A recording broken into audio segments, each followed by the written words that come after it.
ফলে আমাদের নারী কর্মীদের গায়ে হাত দেওয়ার সাহস আর করবেন না। আল্লাহর কসম করে বলি, সমঝোতার কোনো পর্যায়ে এই ধরনের কোনো আলোচনা ইসলাম বাংলাদেশ করে নাই। আসসালামু আলাইকুম রহমতুল্লাহ।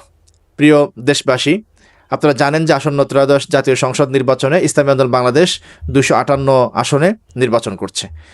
আমরা গত 20 জানুয়ারির পর থেকে আমরা প্রচারণা কার্যক্রম চালিয়ে যাচ্ছি। বিপুল উৎসাহ উদ্দীপনার মধ্য দিয়ে আমাদের নেতাকর্মীরা প্রচারণা চালাচ্ছেন এবং আলহামদুলিল্লাহ মানুষ থেকে আমরা অভূতপূর্ব সাড়া পাচ্ছি।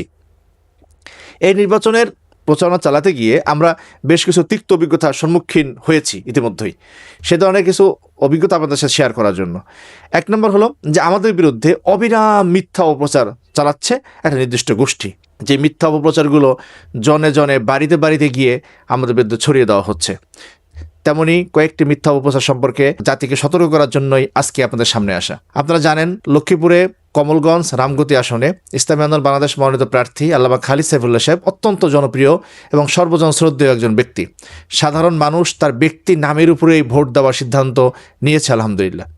সেইখানে একটি রাজনৈতিক সংগঠনের নেতাকর্মীরা তারা মানুষের বাড়ি বাড়ি গিয়ে বলছেন যে আল্লামা খালিদ সাইফুল্লাহ সাহেবের মার্কা হলো দাঁড়িপাল্লা।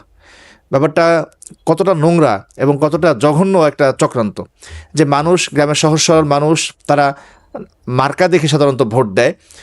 তাদেরকে বলা হচ্ছে যে খালিদ সাইফুল্লাহ সাহেবের মার্কা হলো দাঁড়িপাল্লা। মানে মানুষ খালিদ সাইফুল্লাহ সাহেবকে ভোট দেবে, যেই ভোটটা হাত পাখায় পাওয়া হওয়ার কথা, তারা মানুষকে বিভ্রান্ত করার চেষ্টা করছে যাতে করে খালিদ সাইফুল্লাহ সাহেবকে ভোট দেওয়ার নাম করেই দাঁড়িপাল্লায় ভোট যায়। এটা একটা মিথ্যা এবং নোংরা একটা অপপ্রচার।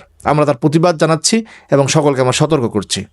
দ্বিতীয় যে বিষয়টা আমরা শিকার হচ্ছি, গতকালকে আমি টাঙ্গাইলের বিভিন্ন আসনে গিয়েছিলাম, সেখান থেকে আমি সরেজমিনে দেখেছি এবং দেশের অন্যান্য আসন থেকেও আমরা যেটা পাচ্ছি সেটা হলো যে মানুষের কাছ থেকে বলা হচ্ছে যে হাত পাখা নাকি বসে গেছে।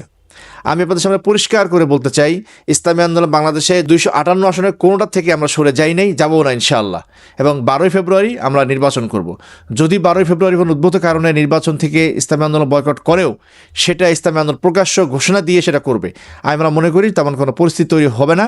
ফলে আপনারা নিশ্চিত থাকুন, ইসলামী আন্দোলন বাংলাদেশের সবাই 258 জনই মাঠে থাকছে হাত পাখা প্রতীকেই। এই নোংরা অপপ্রচার যারা করছেন তাদেরকে থেকে দেশবাসীকে সতর্ক থাকার আমরা আহ্বান জানাচ্ছি। তৃতীয় একটি বিষয় সেটা হলো যে আমরা ইদানিংকালে দেখছি নানা জায়গায় বলা হচ্ছে ইসলামী আন্দোলন থেকে নাকি নেতাকর্মীরা জামাত ইসলাম সহ অন্যান্য দলে নাকি যোগ দিচ্ছে। এটা সম্পূর্ণ মিথ্যা এবং বানোয়াট একটা অপপ্রচার।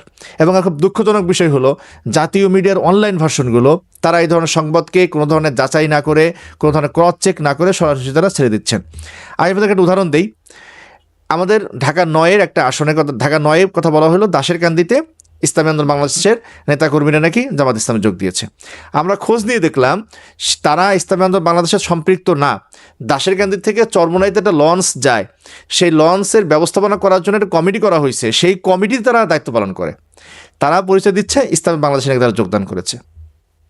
আমরা দেখলাম যে নেত্রকোনাতে কয়েকটা আসন এরকম বলা হচ্ছে আমার নাকি এরকম নাকি ইসলামী আন্দোলন বাংলাদেশের কর্মীরা অন্য জায়গায় গিয়েছে। সম্পূর্ণ মিথ্যা কথা। আমি জাতিকে স্পষ্ট করে বলতে চাই যে ইসলামী বাংলাদেশের বড় সংগঠন, বিগত 15 বছরে অনেকেই এখানে এসে আশ্রয় নিয়ে থাকতে পারে, কেউ কেউ আশ্রয় নিয়ে থাকতে পারে, তাদের কেউ কেউ এখনও তো অন্য দলে চলে যেতেও পারে, সেটা অস্বাভাবিক কিছু না, রাজনীতি দলে এটা হয়। কিন্তু মিথ্যা কথা বলার দরকারটা কি? এবং বারংবার জামাত ইসলামের পক্ষ থেকেই কথা বলা হচ্ছে। আমি তাদের প্রতি বলবো যে ভাই, এটা তো আপনাদের হীনমন্যতা যে ইসলামী আন্দোলন বাংলাদেশ থেকে কেউ যায় নাই, কোনো না কোনোভাবে সম্পৃক্ত, কেউ কেউ সম্পৃক্তও না, সেটাকে এরকম বড় হাইলাইট করে আপনারা যে আপনাদের দলে যোগদান দেখাচ্ছেন, তো এটা তো একদম হীনমন্যতার লক্ষণ। আমরা আশা করবো যে এই ধরনের হীনমন্যতাটা আপনারা দেখাবেন না। আরেকটা যেটা বিষয় সেটা হলো যে আমাদের নারী কর্মীদেরকে নানা জায়গায় হেনস্থার ঘটনা আমরা শুনতে পাচ্ছি এবং দুঃখজনক বিষয় হলো সেটা একটা ইসলামী দলের পক্ষ থেকেই এই হেনস্থার শিকারটা হতে হচ্ছে। আজকে যেটা সর্বশেষ দেখা গেল যে আমাদের ভোলা 4-এ চরফ্যাশনে আমাদের প্রার্থীর মেয়ে, বড় মেয়ে মারিয়া কামাল, তাকে একেবারে হেনস্থা করা হয়েছে এবং মাটি থেকে ফেলে দেওয়া হয়েছে ধাক্কা দিয়ে। তো এটা তো একটা ইসলামী সংগঠনের কাছ থেকে কোনোভাবেই প্রত্যাশা করা যায় না। তো আমরা বাংলাদেশ জামাত ইসলামী নেতৃবৃন্দকে বলবো যে আমরা একটা সমঝোতায় ছিলাম, আপনারা ইসলামী রাজনীতি করেন, আমরাও ইসলামী রাজনীতি করি, একটা সমঝোতা ছিলাম, নানা রাজনৈতিক বোঝাপড়ায় সেটা আর হয় নাই। সেজন্য তো পারস্পরিক সৌহার্দ্য, শান্তি তো নষ্ট করার কোনো কারণ নেই। আমরা যখন রাজনীতি করি, আমার দলের পক্ষে প্রচারণা চালাই, সেই প্রচারণা চালাইতে গিয়া আমরা আপনি আপনার দলের ভালো দিকগুলো বলেন, অন্য দলের বিরুদ্ধে বা ইসলামী আন্দোলনের বিরুদ্ধে মিথ্যা অপপ্রচার চালানোর দরকারটা কি? আমি আরেকটা অপপ্রচারের আপনাদেরকে উদাহরণ দিই। সেটা হলো কি, বলা হচ্ছে যে ইসলামী আন্দোলন বাংলাদেশ নাকি সমঝোতার মধ্যে প্রধানমন্ত্রী এবং রাষ্ট্রপতির পদ চেয়েছে।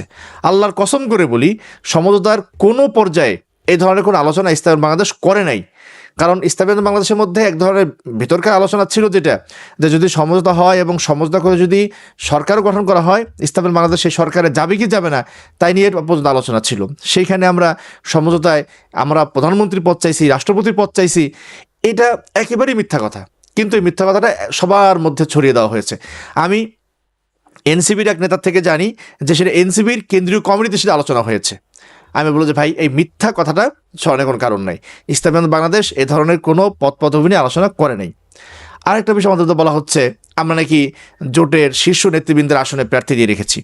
তার মধ্যে উদাহরণ দেওয়া হয় যে ঢাকা 11-তে নাহিদ সাহেবের আসনে প্রার্থী দেওয়া। ইসলামী আন্দোলন বাংলাদেশ গত 1 বছর আগেই 300 আসনে প্রার্থী দিয়ে দল গোছানোর কাজ করেছে। তারই ধারাবাহিকতায় ঢাকা 11-তে আমরা প্রার্থী দিয়েছি এবং এনসিপি আমাদের সাথে সমঝোতা ছিল না থাকার ফলে আমাদের যুগ্ম মহাসচিব শেখ ফজলুল মাসুদ তিনি সেখানে কার্যক্রম চালিয়ে গিয়েছেন। এনসিপি যখন এই সমঝোতা যুক্ত হইল, সেটা আমাদের সাথে জানানো হয় নাই।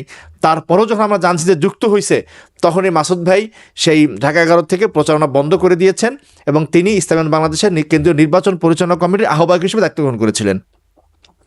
এরপরে যখন সমঝোতা হইল না, তখন আমরা সব জায়গায় নির্বাচন করব, তো তারই অংশ হিসেবে মাসুদ ভাই আবার ঢাকা 11-তে ইলেকশন করছেন। আমরা মামুনুল হক সাহেবের 2টা আসনে নির্বাচন করার কথা ছিলেন, 2টা আসন থেকে আমরা প্রার্থী সরাই নিছি। তিনি আর ঢাকা 13-তে ইলেকশন করছেন। ঢাকা 13-তে আমাদের ইঞ্জিনিয়ার মুরাদ ভাই অনেক দিন যাবৎ পরিশ্রম করছেন, তাকেও আমরা সেখান থেকে উঠিয়ে নিয়ে আসছি। ঢাকা 15-তে ডাক্তার শফিক সাহেবের আসনে ইসলামী আন্দোলন বাংলাদেশ মনোনয়ন জমাই পর্যন্ত দেয় নাই। কারণ কি, যে তিনি একটা দলের প্রধান, তার আসলে মনোনয়ন জমাই দেয়নি। এরকম জোটের আরও শীর্ষ নেতৃবৃন্দের অনেকের আসনেই আমরা মনোনয়ন জমা দিই নাই। তারপরেও একটা মিথ্যা কথা ছড়াই দেওয়া হয়েছে, আমরা নাকি বড় বড় এই জোটের শীর্ষ নেতৃবৃন্দ আসনে আমরা নাকি প্রার্থী দিয়েছি। তো আমি যারা এই ধরনের প্রচারণা চালাচ্ছেন তাদেরকে মনে করে দেই যে কোরআনে আয়াত রয়েছে যে লানাতুল্লাহি আলাল কাযিবিন, মিথ্যাবাদীদের উপর আল্লাহর গজব পড়ুক। আমরা আদর্শ প্রচার করতে গিয়া, দিন প্রচার করতে গিয়া, দিনকে প্রতিষ্ঠা করতে গিয়া মিথ্যা কথা বলার, অবিরাম অপপ্রচার চালানোর তো কোনো আসলে মানে হয় না। আপনারা জানেন যে কিছুদিন আগে একটা মিথ্যা প্রচারণা চালানো হলো যে চরমোনাইতে নাকি 4,000 কোটি টাকা পাওয়া গেছে। একটা মিথ্যা ভিডিও এআই দিয়ে বোধহয় বানাইছে, সেটা একেবারে মানে বট আইডি দিয়া মুহূর্তের মধ্যে ছড়ায় দেওয়া হলো। এরকম মিথ্যাচারের তো কোনো অর্থ হয় না। সেজন্য যারা এদের মিথ্যাচার করছেন তাদেরকে বলবো যে দলের জন্য ইসলামের নামে দিয়ে যদি মিথ্যাচার করেন, আপনাকে পরকালে কিন্তু আল্লাহর কাছে জবাবদিহিতা করতে হবে।